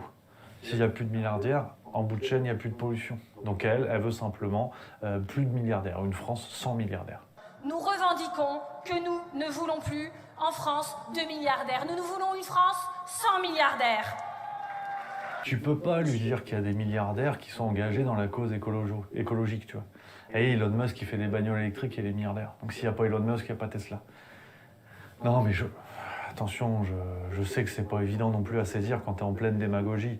Mais bon, faut juste creuser parce que ça risque de se retourner contre toi en fait. Combien de milliardaires aujourd'hui financent des projets à portée écolo, voire des ONG. Voilà, hein, monsieur Soros. Donc faut faire attention quoi. Mais le pire c'est qu'elle en démord pas. Parce qu'à la limite tu peux nuancer le discours, tu vois. Je suis pas, hein, t'es jamais à l'abri de dire une connerie. Je sais de quoi je parle, je suis professionnel. Sur France 5 le 21 janvier, elle a dit il ne faut plus de milliardaires, ça pollue, merde. Oui. On voit que le monde... Magnifique. Ah si, elle est mimi comme tout, arrête. Ah, je suis écolo, j'ai trié mes piles hier soir, du coup, en hommage. Je suis devenu écolo, je te le dis. Non, mais on en revient toujours à la même chose, de toute façon. Et qu'on vienne pas me faire des faux procès en sexisme, honnêtement. Hein, parce qu'en fait, l'argument s'entend de tous les côtés. Qu'on le veuille ou non, Justin Trudeau, c'est autre chose que Robert Hue. Bon, Marine Tondelier, c'est autre chose que José Bové. Qu'est-ce que tu veux que je te dise? C'est comme ça, c'est la réalité. Les gens s'attacheront toujours plus vite pour des gens beaux. C'est malheureux, mais c'est comme ça. C'est pas pour rien que depuis 60 ans, on fait de la publicité, du marketing avec des gens beaux. C'est terrible. Et je dis ça en tant que laidron, donc j'ai pas de problème, tu vois, je suis à l'aise avec la question. Mais au bout d'un moment, là, les écolos, ils font un bon coup. J'ai envie de voter écolo, je te le dis tout de suite. Franchement, c'est autre chose que l'autre bulot de Julien Bayou, qui est mignon comme tout, tu vois. Il n'y a pas de problème. Mais tu as un symbole.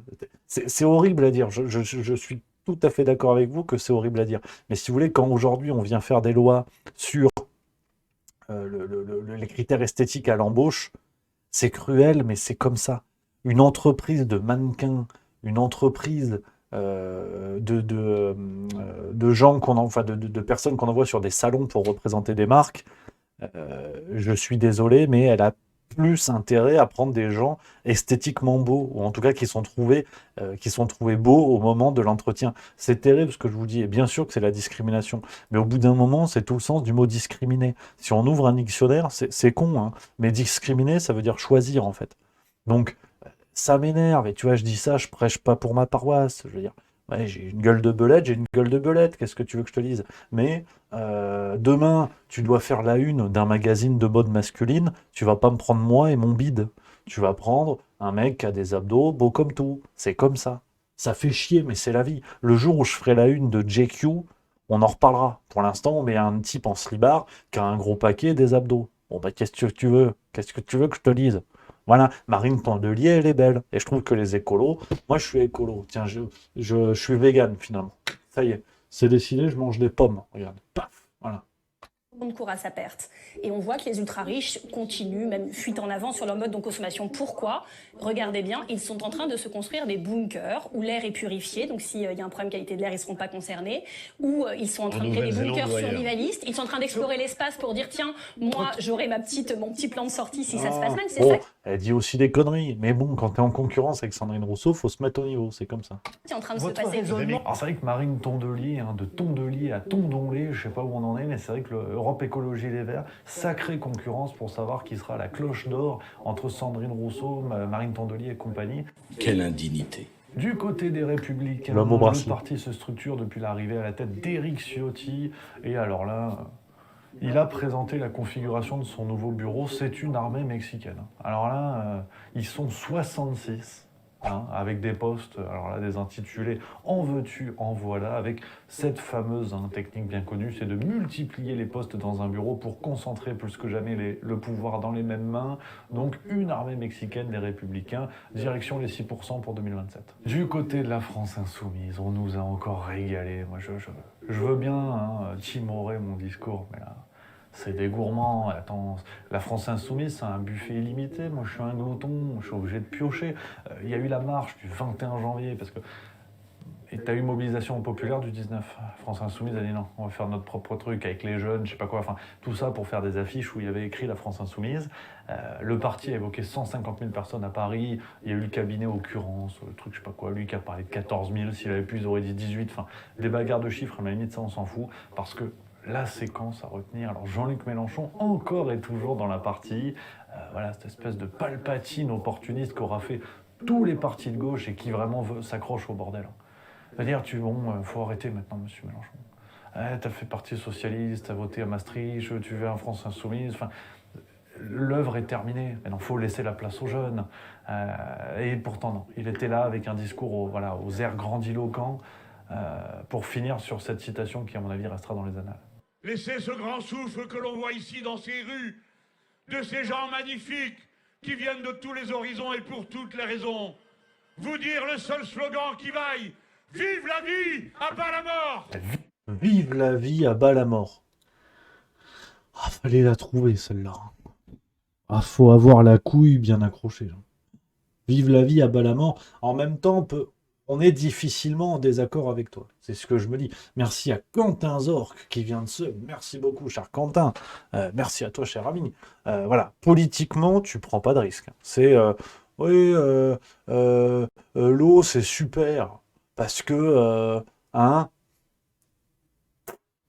merci à tous, rideau, tu vois. Voilà, vive la vie à bas la mort, elle est pas mal quand même. Vive la vie à bas la mort, celle-là, fallait quand même la trouver. Donc c'est dommage, parce que si on fait fi de toutes les affaires, et puis voilà, Mélenchon reste un bon tribun, mais même ça devient poussiéreux et suranné. On a eu d'autres phrases, soyez maudits pour vouloir tout transformer en marchandise. Voilà ce que vous voulez faire, monsieur Macron. Soyez maudits pour vous transformer toute notre existence en marchandise, comme vous l'avez fait avec la santé. Pour quelqu'un qui a voté oui à l'Europe de Maastricht, celle-là, faut être bien, faut avoir l'estomac bien accroché pour la sortir. Mais bon, qu'importe, parce que pendant ce temps, on a Louis Boyard. Alors pareil, niveau addict du buzz, c'est vraiment requiem for a dream pour quelques retweets, parce que Louis Boyard, je vous le dis officiellement, je respecte le député, je respecte le monsieur, mais j'en peux plus de son attitude. Ouais, on risque, voilà, on est sur Twitch, on est en famille, donc tu vois, dans la vidéo, je suis obligé d'avoir une certaine tenue, je peux plus le blairer. Le personnage médiatique Louis Boyard, qu'on se met d'accord, je critique pas l'homme ou le député, le personnage médiatique, je peux plus le blairer. C'est vraiment l'incarnation de la tromperie sur marchandise, qui est cette promesse de réintégrer la société civile dans la vie politique. C'est-à-dire que, effectivement, pendant longtemps à l'Assemblée, il y avait des ouvriers, il y avait des artisans, il y avait des mineurs, il y avait des choses comme ça, des mineurs, des mines, j'entends. Donc l'Assemblée nationale est un lieu du peuple, par le peuple et pour le peuple. Mais quand on nous dit aujourd'hui, ah ben c'est super, vous avez vu, il y a des gens de la société civile qui ont réintégré l'Assemblée, et que c'est Louis Boyard, si le peuple est aussi abruti que lui et aussi excité pour une recherche de buzz, alors là, ma main a coupé que cet homme n'est pas un symbole de ça.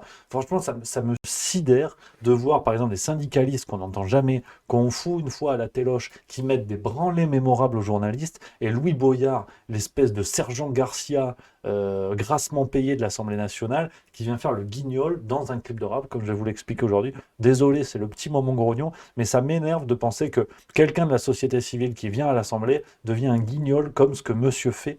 Ça m'embête beaucoup. Vraiment, mais... Vous avez voté pour qui au second tour de l'élection présidentielle? Au second tour de l'élection présidentielle, eh ben écoutez, j'ai voté. Écoutez, vous savez quoi, je vais le garder à mon âme et conscience.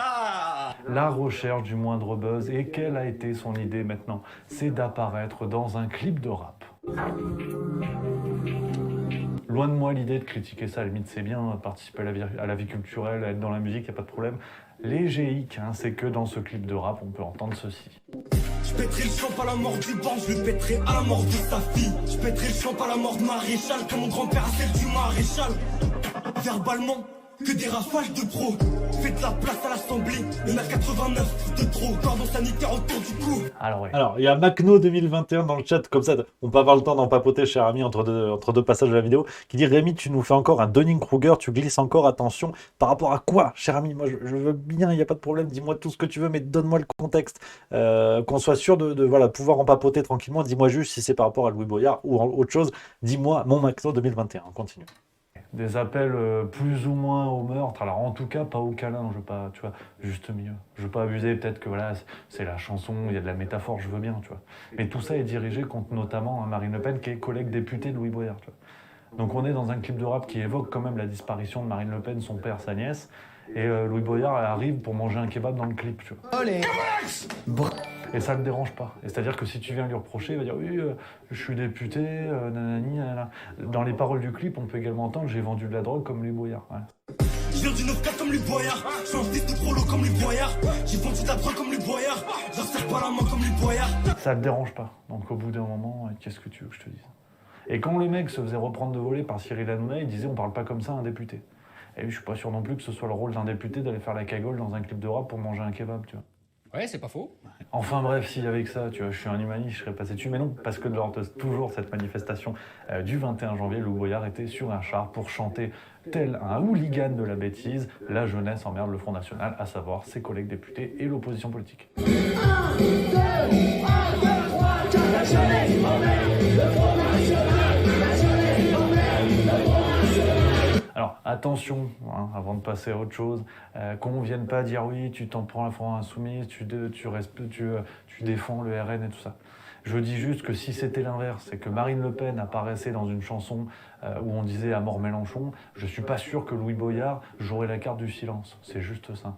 On finit notre petit tour des partis politiques avec Reconquête, Éric Zemmour qui était de retour pour nous donner sa vision sociale de la France avec un véritable message concernant la réforme des retraites. Non, je déconne. Non, sur la réforme des retraites, il est exactement sur la même ligne qu'Emmanuel Macron. Non, c'était pour parler de la violence et de la délinquance dans les transports. C'était sur CNews le 24 janvier. Vous vous souvenez sans doute de l'agression au couteau par un migrant qui se prétendait libyen, qui aurait été ailleurs qui est sans doute algérien, et qui était sous l'objet d'une fameuse OQTF, qui ne renvoie personne, mais qui a agressé plusieurs personnes dans cette gare du Nord. Et puis on va finir en beauté, les amis, avec les pépites de la semaine. Cette semaine, alors petite pépite plus journalistique que politique, mais voilà, journalisme et théâtre ne feront jamais bon ménage. C'est vrai qu'aujourd'hui, on ne sait plus vraiment qui ment le plus aux spectateurs, mais c'est pas la question. C'était une séquence BFM TV il y a quelques jours où une pauvre dame, malheureusement, qui à cause des grèves rate son train, et la réaction un poil excessive de la journaliste. Je suis navrée. Vous êtes dans quel état d'esprit ce matin? Vous comprenez la grève? La grève est... Que du plaisir. Et puis sinon, le 22 janvier, petite séquence avec l'ami Philippe Poutou qui était sur BFM TV, qui nous a fait un peu, du coup, une sorte de Louis Boyard, en parlant de Patrick Drahi sur BFM TV, là encore, la journaliste. Ah, faut pas parler de ça, tu sais. Presque. Merci. Et puis, vous direz à Drahi que si ça lui a pas plu... Non, mais franchement, là, effectivement, ça devient ridicule. Vous faites une boyard chez Hanouna. Effectivement, ça ressemble un peu à ça. Non, mais non, vous voyez. Voilà, on arrive à la fin de l'épisode, les amis. Après, voilà, c'est des choses de circonstances. Donc, j'espère que ça vous plaît, ce nouvel épisode, les copains. Alors, je prends le message de l'ami Macno 2021, où on en parlait dans le chat, l'ami Macno qui nous dit « Rémi, tes stats sur les députés sont fausses à plus de 90%, c'est des CSP++, médecins, profs, avocats. Les ouvriers et les employés ont toujours été très minoritaires, 2% au max. » Je suis 1000 fois d'accord, cher ami, et je n'ai pas dit le contraire. Je dis qu'il y a eu de tout temps, depuis la création de l'Assemblée nationale, en tout cas sous la 5e, il y a toujours eu des gens de la société civile. Je n'ai jamais dit qu'ils étaient majoritaires. J'ai jamais dit qu'il y avait eu 90% d'artisans. Il y en a d'ailleurs à l'inverse, je suis 1000 fois d'accord avec toi.